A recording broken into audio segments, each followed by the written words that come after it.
Bienvenido a Saboreando la Palabra, el comentario a las lecturas de la Misa Dominical. Te habla el Padre Ángel Siapi, de la parroquia Cristo Redentor en el Paraíso, San Juan, Puerto Rico. Recuerda que en la descripción están las citas bíblicas de las lecturas, el enlace al guión de la Lección Divina, el enlace a los apuntes del comentario y la dirección de la página web de la parroquia Cristo Redentor. En el nombre del Padre, del Hijo y del Espíritu Santo. Amén. Señor de poder y de misericordia, que has querido hacer digno y agradable por favor tuyo el servicio de tus fieles. Concédenos caminar sin tropiezos hacia los bienes que nos prometes. Por nuestro Señor Jesucristo, tu Hijo, que vive y reina contigo en la unidad del Espíritu Santo y es Dios, por los siglos de los siglos. Amén.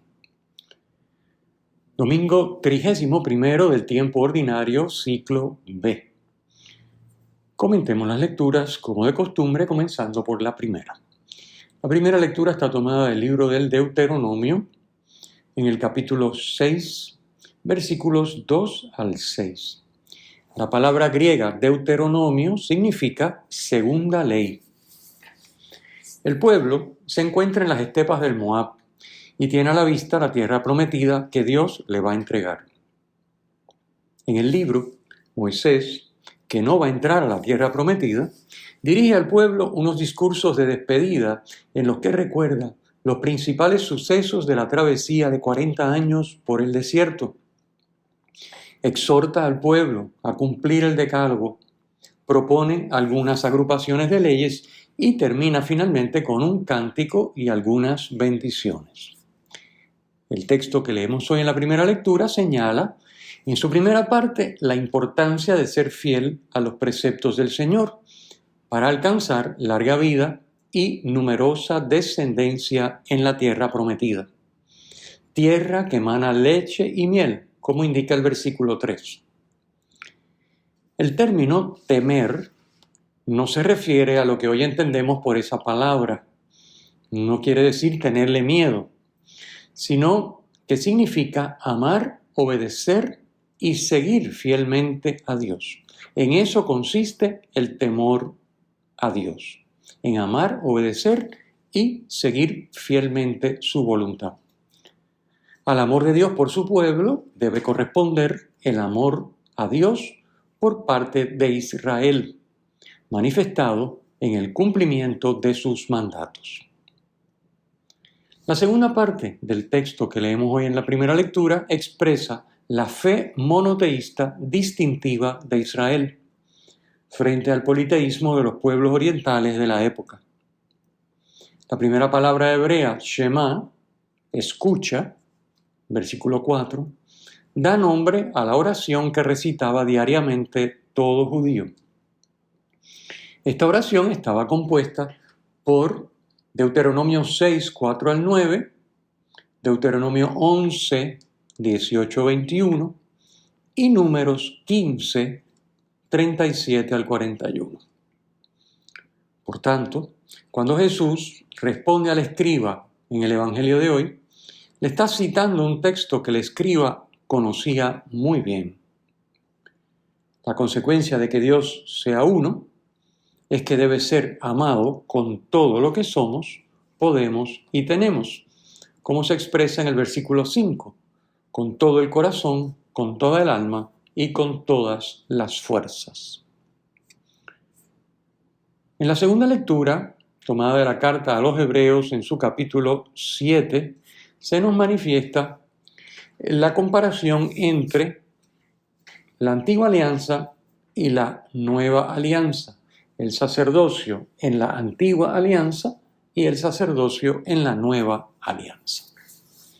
Nos dice que en la antigua alianza los sacerdotes ofrecían diariamente sacrificios por los pecados del pueblo y también por los propios. Jesús, nuestro sumo sacerdote, es santo, inocente, sin mancha, versículo 26. Su sacrificio fue un sacrificio perfecto, ofreciéndose a sí mismo, versículo 27, por los pecados del pueblo, uniendo sacrificio cultual y amor a Dios y al prójimo, vivido hasta el extremo. Además, Jesús, como permanece para siempre, tiene el sacerdocio que no pasa, indica el versículo 24. Por eso es que su sacrificio fue único, de una vez para siempre, versículo 27, y por tanto es siempre actual, pues vive siempre para interceder por los que se acercan a Dios por medio de él, versículo 25. En virtud de su existencia eterna, los sacramentos, y particularmente dentro de ellos la Eucaristía, hacen presente para nosotros el sacrificio de Cristo aquí y ahora. Esa entrega a Dios y al prójimo mediante un amor incondicional, vivido hasta el extremo, esa obra redentora de Cristo, esa fidelidad a la voluntad del Padre, que no es otra que eso, amar al prójimo y amar a Dios, es lo que hizo Cristo con su humanidad. Bueno, pues esa obra redentora, ese misterio consumado en el misterio pascual, toda su vida fue eso, pero de manera particular el misterio pascual, se nos entrega, se nos comunica a través de los sacramentos, dado que Cristo, su sacrificio fue único y es siempre actual porque vive siempre. Puesto que Dios y es hombre, Cristo vive para siempre. Dios y hombre vive para siempre y por tanto, a través de la liturgia de los sacramentos podemos acceder a ese eterno presente desde el que Cristo nos comunica su obra redentora, su amor hasta el extremo, haciéndonos partícipes de ese amor, de ese sacrificio, de esa entrega aquí y ahora. Esto es muy importante entenderlo porque es lo que está detrás de nuestra celebración de la liturgia. De otra manera, la liturgia no sería real, no sería presente, no tendría ninguna incidencia sobre nuestra vida, sería simplemente un recuerdo. Es real y afecta a nuestra vida porque Cristo está vivo y a través de la liturgia se hace presente su obra para beneficio nuestro. Pasemos al Evangelio. El Evangelio está tomado del relato de Marcos en el capítulo 12. Y como ya adelantamos en la primera lectura, nos habla hoy del mandamiento primero, el mandamiento mayor. Nos dice que el mandamiento mayor de todos es un mandamiento doble. Amar a Dios con todo lo que somos y tenemos, que ya lo vimos en la cita del Deuteronomio, capítulo 6, versículos 4 y 5, en la primera lectura de hoy, y amar al prójimo como a uno mismo. Este amar al prójimo como a uno mismo, que Jesús une a amar a Dios sobre todo, este amar al prójimo como a uno mismo, repito, es una cita del libro del Levítico, capítulo 19, versículo 18. Amar es ponerse al servicio del bien del amado, poniéndolo por sobre el bien propio. Es poner el bien del amado por sobre el bien propio. Por eso es posible amar al que nos hace mal, al enemigo. Tanto el amor a Dios como el amor al prójimo son posibles porque Dios, que es amor, nos ha amado y se nos ha dado. Porque el amor a Dios y al prójimo, como indica Jesús en este mandamiento primero, que es realmente un mandamiento doble, como hemos dicho, es posible porque Dios, repito, que es amor, nos ha amado y se nos ha dado. Este amor no brota de nosotros, no es nuestra obra, nuestro querer y nuestra capacidad la que lo lleva a cabo, sino Dios en nosotros. Por eso decimos que con Dios y en Dios, que es amor, podemos amar a Dios y al prójimo. El Papa Benedicto XVI nos explica en su encíclica Dios es amor número 7, y cito: quien quiere dar amor debe a su vez recibirlo como don. Es cierto, como nos dice el Señor, que el hombre puede convertirse en fuente de la que emanan ríos de agua viva. No obstante, para llegar a ser una fuente así, él mismo ha de beber siempre de nuevo de la primera y originaria fuente, que es Jesucristo, de cuyo corazón traspasado brota el amor de Dios. Termina la cita.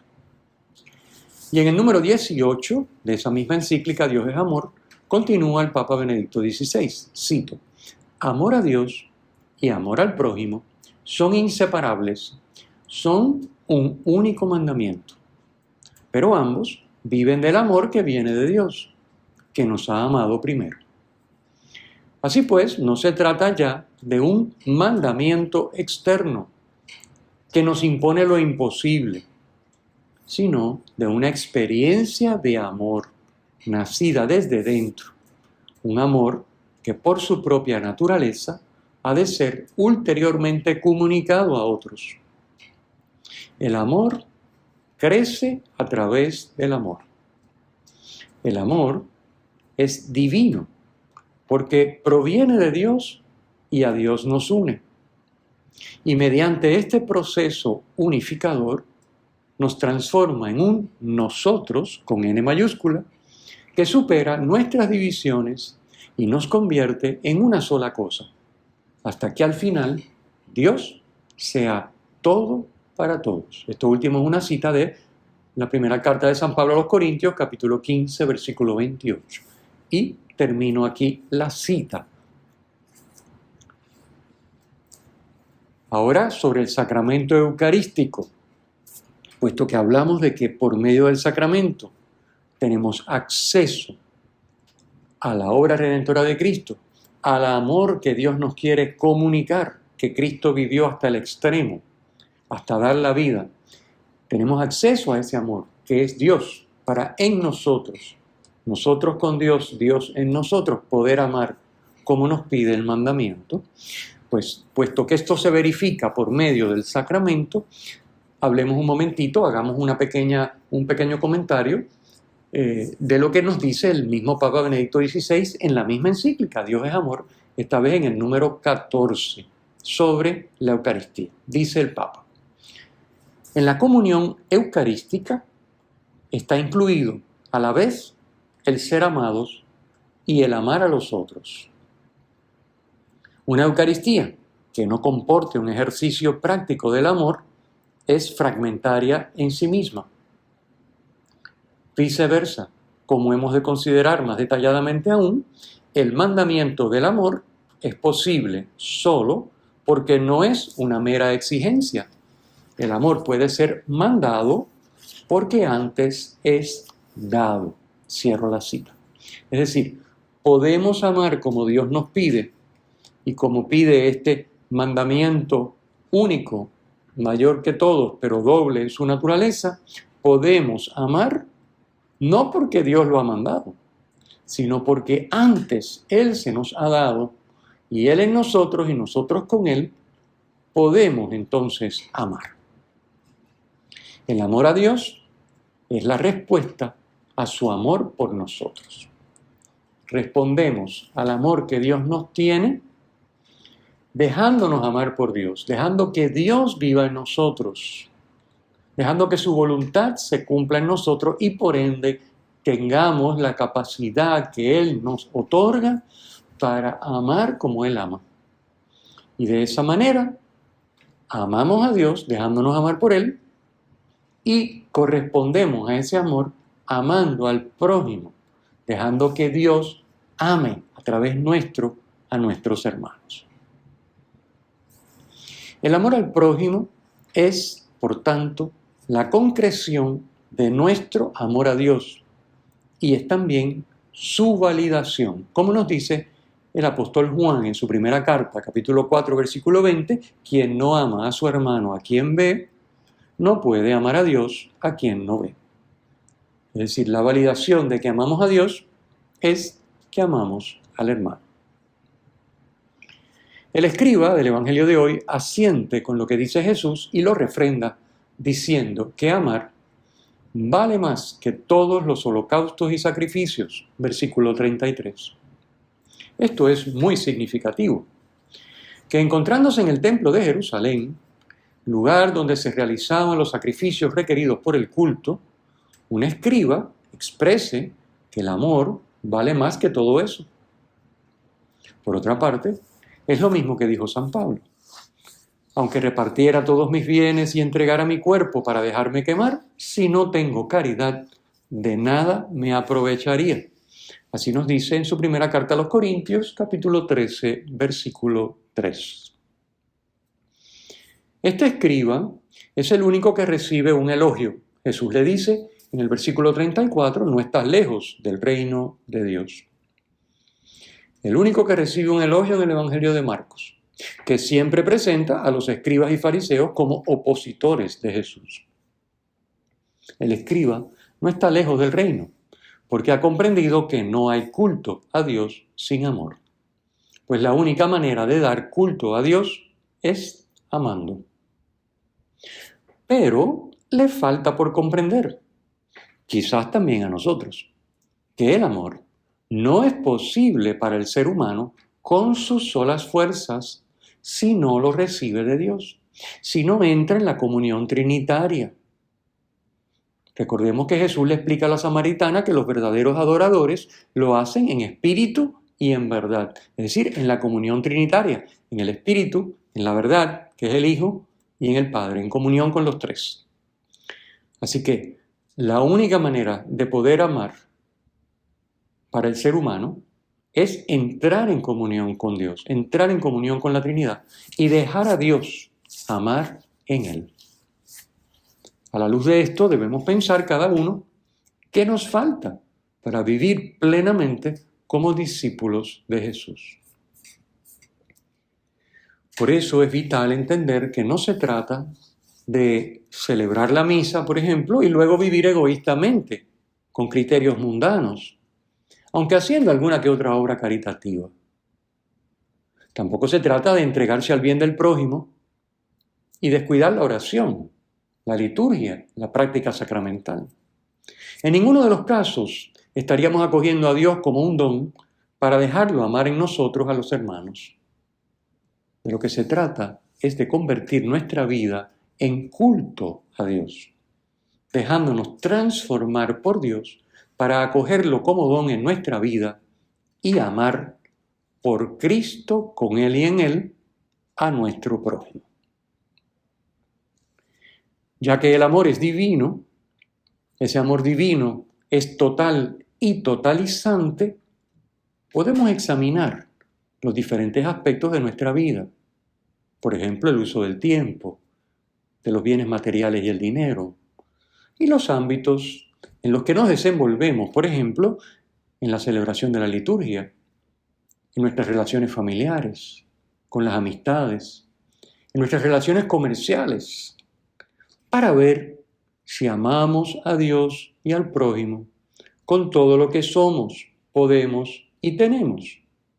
Es decir, si buscamos el bien del prójimo, que es lo que significa amar, buscar el bien del amado, si buscamos el bien del prójimo con todo lo que somos, podemos y tenemos, como indica el Deuteronomio, en el versículo 5 del capítulo 6 que hemos leído en la primera lectura, con todo tu corazón, con toda tu alma y con todas tus fuerzas. El Señor esté con ustedes y con tu espíritu. La bendición de Dios Todopoderoso, Padre, Hijo y Espíritu Santo, descienda sobre ustedes y les acompañe siempre. Amén. Si te ha gustado, usa el enlace para compartirlo con tus amigos.